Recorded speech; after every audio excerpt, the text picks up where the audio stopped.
O.C. Tanner, if you haven't heard of us before, we've been around for 90 years. We're pretty much the global leader in recognition and appreciation solutions for companies like the ones that were listed, as well as a few others. And this opening slide here, I just want to kind of let you know, it's all about helping companies appreciate their people who do great work and effectively shining the spotlight on them, the great work they do from day to day, but also their value and their contribution that they give to your organization over time. That's what we're really talking about. And so what I get to do is I get to come to places like India and all over the place and help these companies and executives and decision makers and stakeholders kind of see not just that it's about plugging in a software program to get your people more engaged and feel like you've got appreciation really working for you. It's a lot more than that. It's about understanding at a deep level that these people are going to be connected to your purpose, to your mission, to your vision and values. And so that's kind of where I'm going to be going today. And I just love sharing this information with everyone. We do a lot of stuff at O.C. Tanner. The only one that I'm really going to be speaking about is the one on the bottom that you see, appreciation. What do we do? Because culture, having great culture, involves a lot of this stuff that we see. We got purpose and leadership and well-being, great work, all of that stuff. But we're really going to focus on appreciation today. Can I tell you right now that as we look at this slide, you know, we think about we're on a journey, right, with our organization. And I love to hike. Go on a journey, you know, a full-day hike, a half-day hike, whatever. And I always have to make sure that I got stuff in my backpack, kind of like my toolkit, my stuff that I need for the day. I've got the gear, I've got the shoes, I've got the compass, I got all sorts of knickknacks to snack on so that I don't lose my energy. However, I need to know why I have that stuff. It's not just enough to know how to use these tools, right? I need to know why. Why is this important? Why that pair of shoes? Why this, that, and the other? And it's the same thing with recognition. As I go around and talk with organizations, they might have the coolest, sexiest tools out there, right? They've got the coolest website and the platform and everything that goes along with it, but they don't really understand the deeper connection. And so 6 months, 9 months, 12 months down the road, they're coming back to us and saying, no, we're not seeing traction. We're not getting the penetration of our organization that we want to have. And so it's because they don't understand the why. So I'm going to go kind of big picture with all of us today. I'm going to have this be a little bit interactive. I've got some giveaways during the presentation for those of you that are listening really well, okay? Appreciation and recognition. Sometimes you hear me say that in the same sentence, but they are very, very different. And I'd like to ask someone here real quick, define appreciation for me. What's appreciation? Saying thank you. Makes you feel good. A pat on the back. Okay. Those three answers are all wrong. You're going to have to leave. Sorry. Next. I'm just kidding. I'm just joking. These are good answers. In fact, I've got a couple of things here. I got a little goodie bag down here. You're all wondering, where's he going? Where's he going? Oh, he's going to get these bouncy balls, all right? Hey. See, now I've got everybody's attention, right? Now you're all sitting up, oh, he's got stuff to give away. Oh, I'm going to answer every question. I had an answer right here. Hope you're a good catch. There we go. We had one right here. Those are all good answers. Here you are right here. This is always a huge aha moment for everyone. So write this down. Appreciation is a feeling. Appreciation is a feeling, period. End of story. You could almost say that appreciation is invisible. Now, I think about my family situation, right? My mom, my dad, my brothers and sisters. I appreciate them for all the times that we had growing up together. And I love them for that, okay? So tell me, how is recognition different from appreciation, now that you know what appreciation is? Recognition is in public, right? It is the action that we take to convey our feeling. Okay, now that should be a huge aha moment for you, because here's my next question. Can you have appreciation and no recognition? Yes or no? Absolutely. I meet managers all the time, leaders, and I'll ask them, so what do you do for your folks? You know, I do the end of year review. And that's it?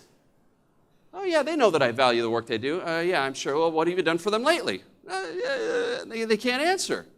So you got a perfect example there of someone that appreciates their people, but they never show it. But here's the trick. I'm going to switch that question around. Can you have recognition and no appreciation? Yes.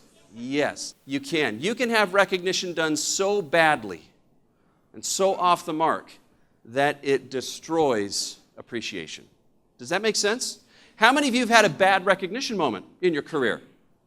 Maybe someone else got credit for something you did. Maybe somebody gave you a Starbucks gift card when you don't drink coffee. Oh, but they got great pastries there. You see, I just created a negative or a positive. So we're going to stay away from that. So just remember, there is a big difference between appreciation and recognition as we go forward. I want to give you some very interesting insights into appreciation. The first thing I want you to realize is appreciation is not just it's a feeling, right? I talked about it. But appreciation is having this sensitive awareness and understanding. You see, that's why when I come in and do these sessions, I want you all to take a step back from programs and policies and procedures. Let's dig a little bit deeper, and before we start to look for solutions, let's make sure that we understand the foundation. We first and foremost have to have a sensitive awareness and an understanding. I'm not even talking about recognition yet, am I? This has to happen first. And it makes me think of this. On the left, you see a picture that looks like something that my little 6-year-old daughter drew at school one day, and she brought home, and I've got it stuck up on my refrigerator at home, right? But if I take that picture and all of a sudden I frame it, and it gets hung in a museum, and I'm sitting there looking at it, I still might be scratching my head saying, I don't get it.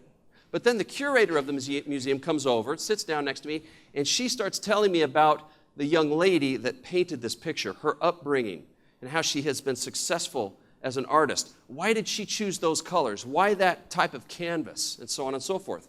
So I still might not buy it, but what do I have a deeper appreciation of it, don't I? Exactly. I've got a more sensitive awareness and understanding. So that has to happen first. Then comes the second thing. Then we get these expressions of gratitude. This is when we effectively become a connoisseur of recognition. We do it so well. So we know what to recognize, but now we know how to do it in a meaningful and memorable way. I mean, I had one story, this girl that I worked with, her father had put 20 years into this organization. He gets to his company on his 20th anniversary day. He thinks the company's going to do something for him, right? Nothing is really seeming out of the ordinary. He walks by his desk, nothing's happening. But towards lunchtime, he notices that there's a lunchbox sitting on his desk. Now, it's one of these lunch boxes that construction workers carry around. It's got the big thermos in the lid. You know what I'm talking about? Now, that was one of 2 20-year anniversary gifts that he could pick. The other option was an umbrella. Okay? But it gets worse. He goes over and he starts checking out this lunchbox. He's kind of, whatever. He turns it around, and on the back of it is posted a little Post-it note. Handwritten on it, it says, "Thanks for 20 years." How would you feel if that were you? Would you feel appreciated? Absolutely not. You see what happened there? We've got a manager who's probably thinking, well, yeah, I gave him his award, or I gave him his 20-year gift. I checked it off my list. He wasn't there, so I just thought I'd put it there. No. You just totally botched the art of what is supposed to be happening. We call it at O.C. Tanner appreciatology. It's the art and science of recognition. Companies really understand the science, right? This is our ROI. This is how the program works. This is how you nominate somebody. But it's so easy to botch the art, just like that lunchbox example, and many, many others that I could share with you. So it's about getting the art and the science right with these expressions of gratitude and approval. And then finally, when we've got those first two working for us, we have a rise in value. We get a rise in value with real estate. We get it with investments. We also get it with our organization and our people if we do it the right way. So again, like I said before, take a step back from your program. Take a bigger, broader look.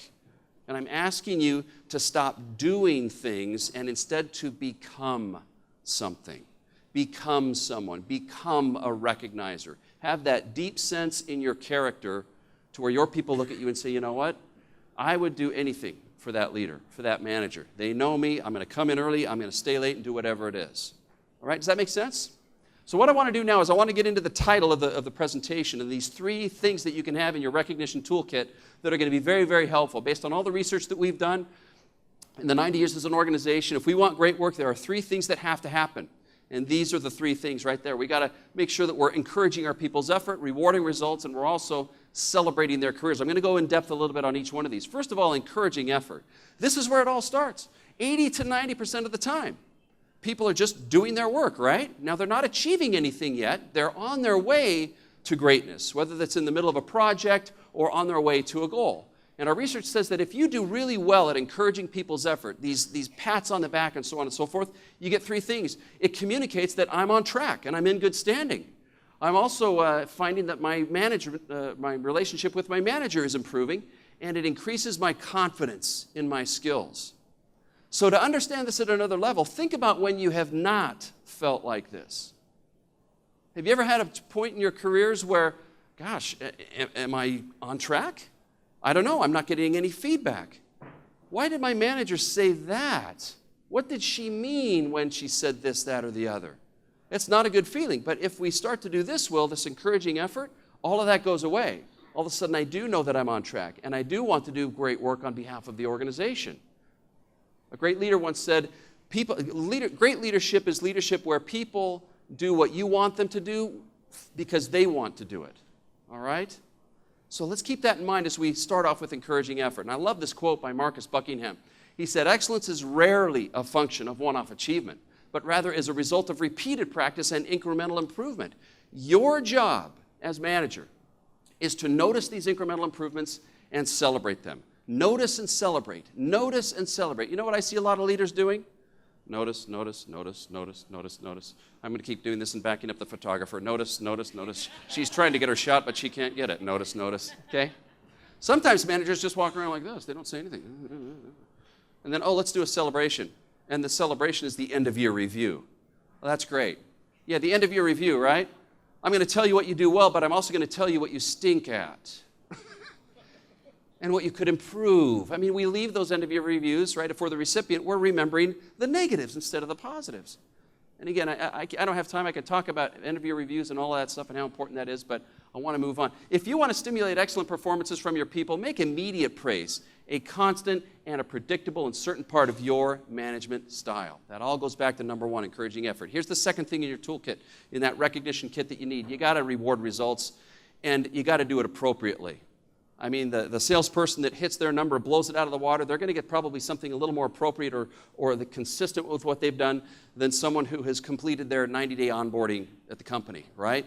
So we got to make sure that we're consistent with that. If we reward results the right way, we get three things. It encourages me to seek new ways to improve efficiency. I want to do my job better, right? I increase my efforts to ensure customers are happy, and I feel like I'm making a difference. I mean, that's the definition of great work. Am I making a difference that people love? Or am I just kind of doing my stuff and throwing it over to the person next to me and hoping that, hey, good luck with that?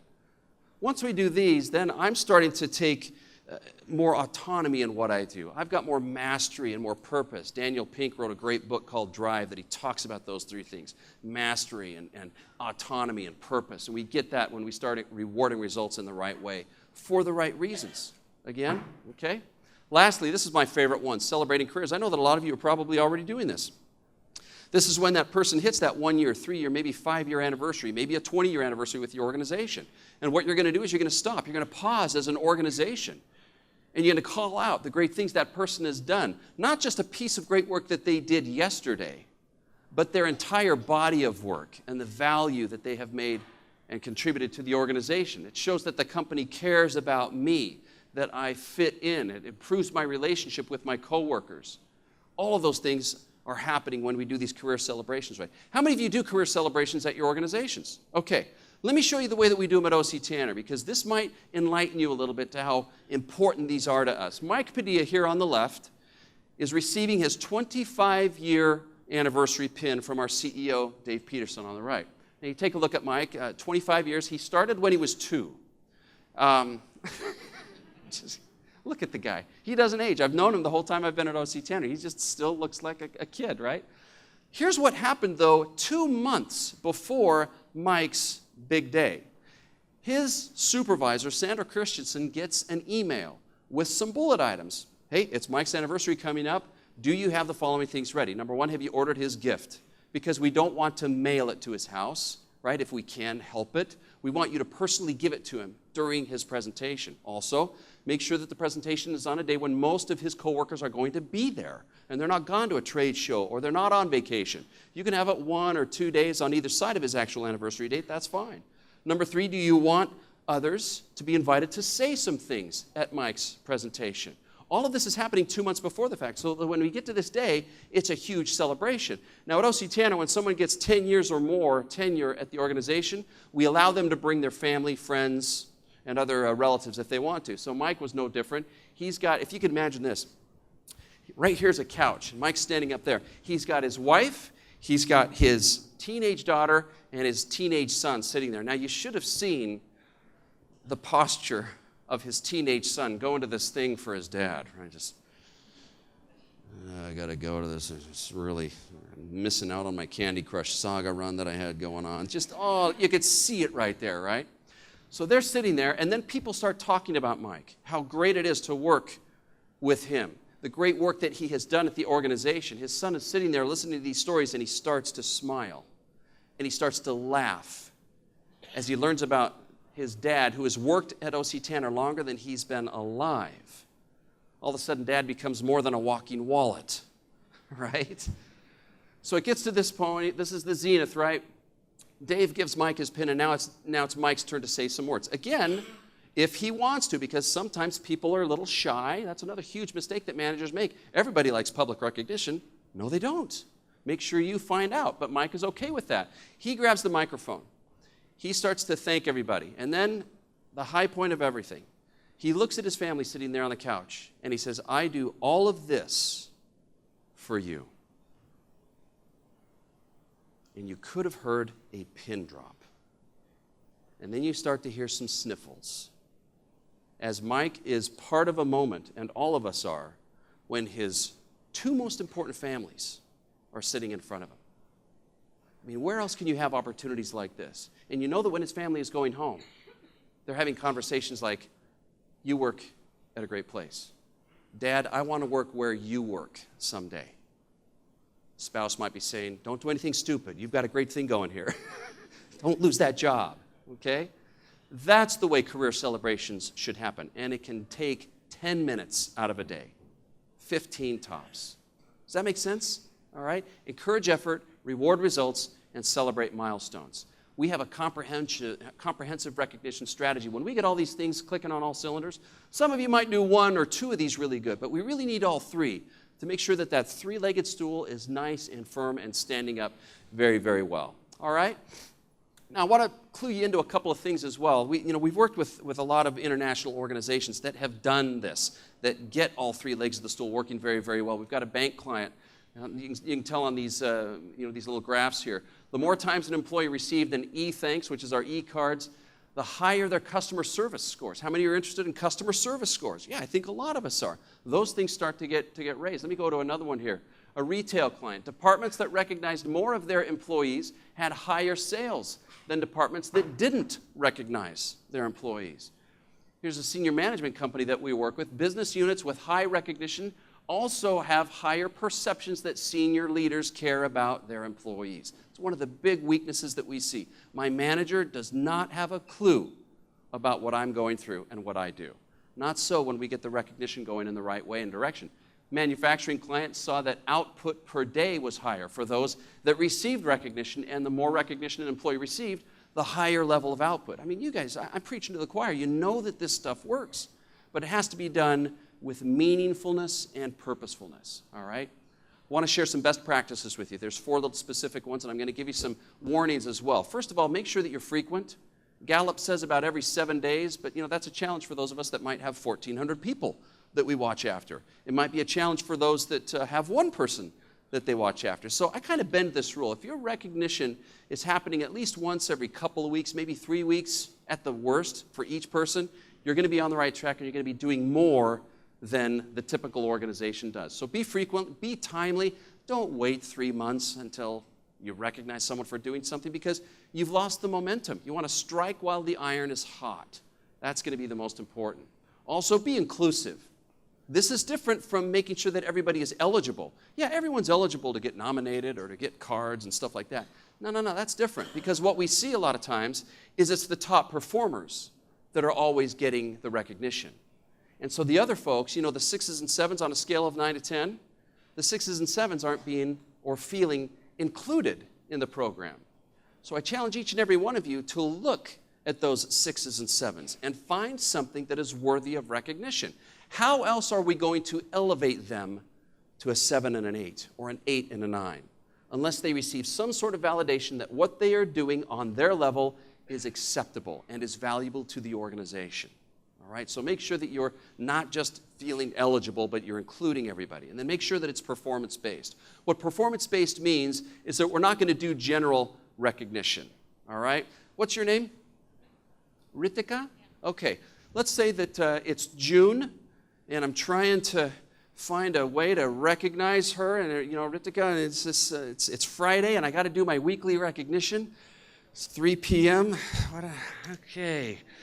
This is the 25th time this year. Ritika, you got your shoes on the right feet today. Just wanted to recognize that. You see, I'm being facetious, right? So we don't want to be general. We want to be performance-based. Was there something specific that she did that absolutely knocked it out of the park? That's going to remove any hint of biasness or favoritism that might be felt in your organization. Don't just go out and recognize somebody because they're great. Well, what are they great at? Let's be specific and make sure that it's tied to performance. I love technology. Technology makes this so much easier and more efficient, and it's easier to measure, as was talked about in the general session. We had some comments about this already, so I'm not going to talk about this, but I do want to give you some warnings because there are some roadblocks. As you start to fan this out in your organization, you are going to have naysayers. How many of you have naysayers in your organization? No, we're all positive, Jeff. We just love everything about, okay? Here's some things that you need to be aware of. What do you think the number one excuse is that I hear managers say, leaders say, as to why they don't recognize? What was it? Lack of time. I'm not going to give you my cell phone, but I will give you a book. All right, okay. Don't know if he likes iPhones. Very good. Lack of time. I don't have time to do this, Jeff. You're going to give me something else to do on top of the 30 things that I've got, right? Here's the first excuse. I don't have time, all right? Here's the answer that I give them. You got to make time, all right? You're going to tell me, now you don't have to be this brutal with your people unless you feel comfortable doing it, but I sit there and I sometimes want to say, so you're telling me that you've got 4 hours every night to go home and watch Game of Thrones, and then to come back the next morning and talk for an hour about it? Come on. Let's treat this as it is. It's an excuse. Let's wipe it off the table. And here's one thing I want to give you real quick that I teach in the half-day seminar. How many of you have an online calendar? Raise of hand. Online calendar. How many of you have scheduled a recurring appointment? Okay, here's what we're going to do. I want you to find a 10-minute chunk of time in your week. Not a day, just a week. Do you think you can do that?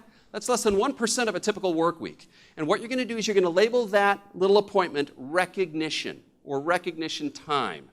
And when that little reminder comes up, whenever you have found the most convenient place for it to be, I don't want you to be talking, texting, tweeting, or doing anything else that starts with a T, okay? No meetings. You're going to be at your desk. That thing's going to go off. You're going to stop everything you're doing, and you're going to think about the great work that's been going on in your team. It might be an individual that does something consistently well over and over again. It might be a one-off achievement, and I guarantee you you're going to find someone coming into your mind within 60 seconds. Now you've got 9 minutes to write that person a personalized, handwritten thank you card. Can you do that? Tell me. Yes, okay? Because you know what's going to happen? I just gave you a task. You're going to do it 3 or 4 weeks in a row, but then guess what? It turns into a value-based activity. It's no longer a task-based activity. It's something you value. You don't even need the appointment anymore. So that's going to, if you have anybody that comes to you with that time excuse, tell them that, okay? And wipe that excuse right off the table. Here's the second big thing. I'm afraid of jealousy. I don't want to play favorites. If I recognize one person, I'm going to have to recognize the whole team. Answer is be consistent. The worst thing that you could do today is get excited about this, go start to have a recognition moment at each of your weekly team meetings, and then never do it again after that first time because you just validated the eye rollers. Right? Let's see how long that flavor of the month lasts, right?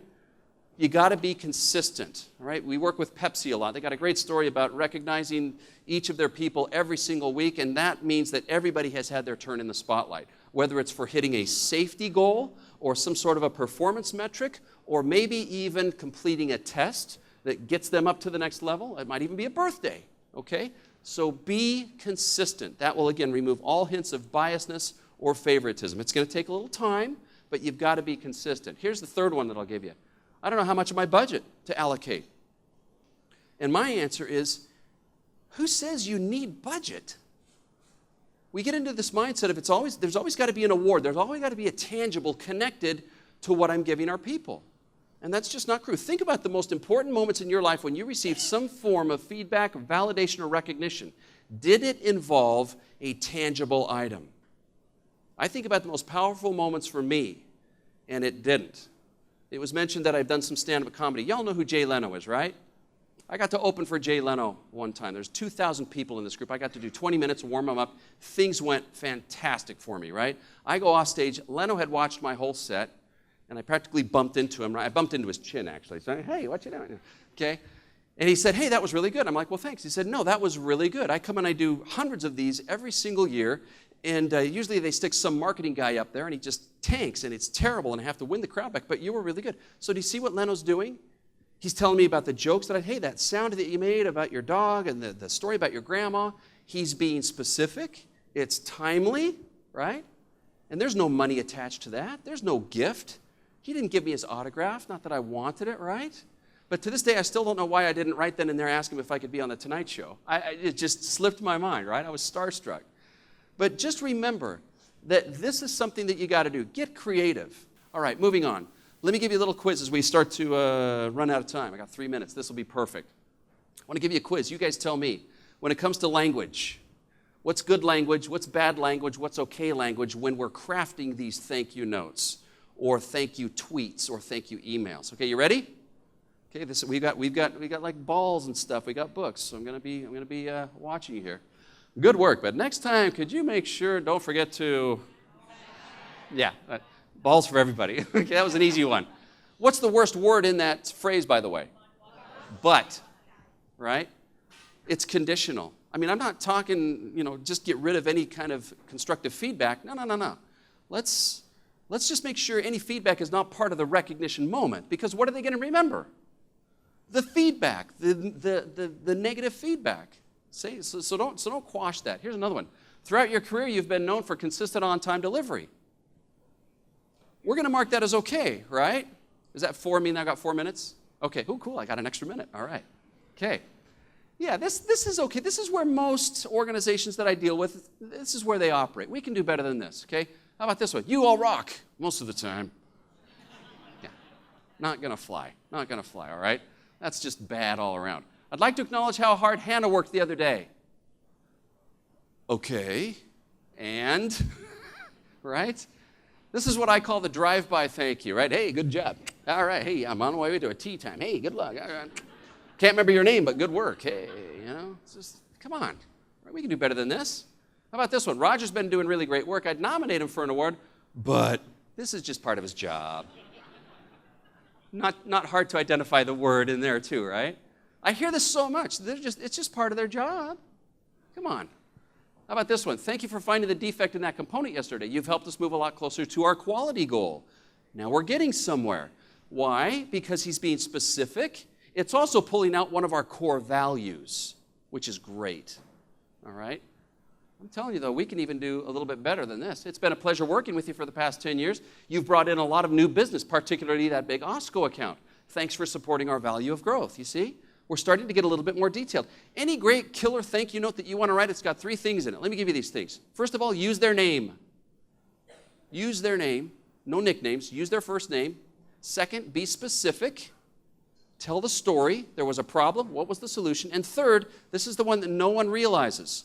Connect what they did to one of your core values. Because if that's a public recognition moment and someone is hearing this about supporting our value of growth, okay, now the values are being reinstilled and revalidated in my mind as an employee of that organization. Okay? Here's the great one right here. Take a picture of this if you want to. Use it as a template, okay?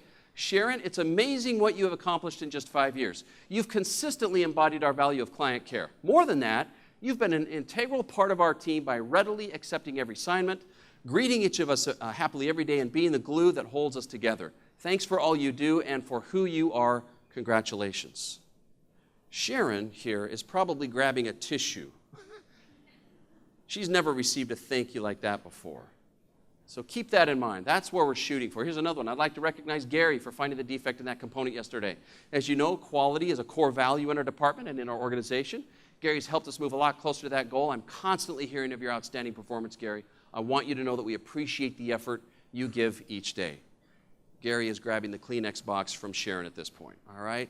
These are what we're after, that type of recognition. Now, you might be asking yourself, as we look back and remember that first slide I showed you, the hiker, where am I in my journey? Where is our organization? Where's my team in this journey of recognition and appreciation? Am I at the beginning? Am I in a state of readiness? Or am I somewhere in the middle where we're starting to adopt to do something or to have growth? These are questions that we can answer. Now, there's something that I want you to write down also. Write down this. This is a real quick website that we've got. It's called Road, the number 2, Recognition. Road2recognition.com. Answer a couple questions there that will help identify where you are on this road.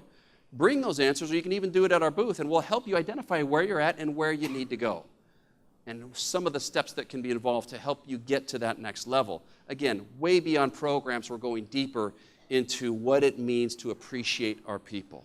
Just breaks my heart when I see recognition done happenstance. We think that we can just plug that program in or pass out a bunch of cards and everyone is happy. It goes so much further than that. So road, number 2, recognition.com.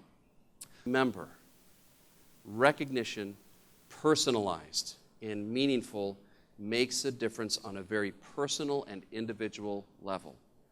Don't just scatter a program out there to see what happens.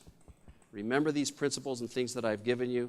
Go to that website, answer a couple of those questions to find out where you are, and get to that next level. All right? Was that good, everyone? Was that a good session? Did you get some good stuff? All right? Okay. Thank you so much.